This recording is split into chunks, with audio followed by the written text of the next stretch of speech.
Recently, I have issued a number of videos aimed at fellow laypeople about the philosophy of science. The videos are an appeal to reassess our own assumptions concerning the world in which we all live.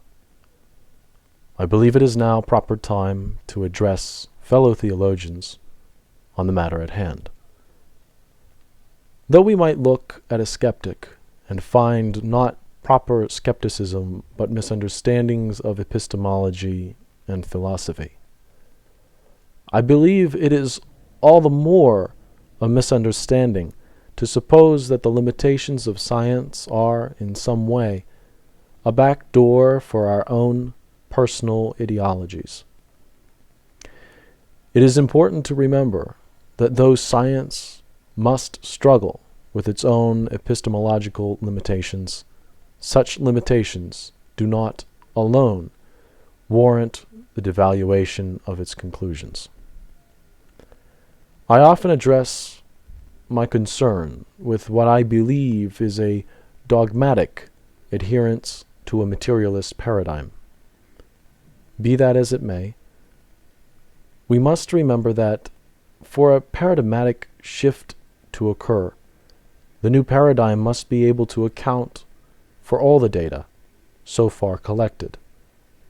We must never think that mere private belief is license enough to undermine rigorous scientific testing, regardless of the paradigm under which the data was gathered. I sometimes ask atheists, what makes an argument compelling? Most refer to empirical evidence. And when I ask what makes empirical evidence compelling, their answer is always an appeal to subjective experience. While some of our contemporaries may fool themselves in believing that some knowledge can truly be objective, and therefore deserving of privileged precedence, you and I, as theists, and more importantly as philosophers, recognize the primacy of subjectivity in all pursuits of truth, absolute as it is, nevertheless. But with that, we must also recognize the perils of fantasy and wishful thinking. We must remember the only way one might guard oneself from such peril is to foster a proper relationship with these same subtle, subjective forces that compel even the ardent atheist. I am proud to argue beside you as a transcendentalist.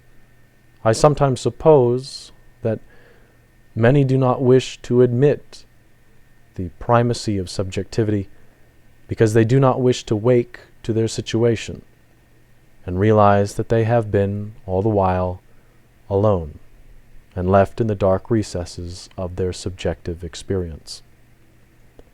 You and I, for better or worse, announce at least our willingness to try and reconcile with this actuality of the human condition. We must never think that ours is a quest to usurp science or skepticism.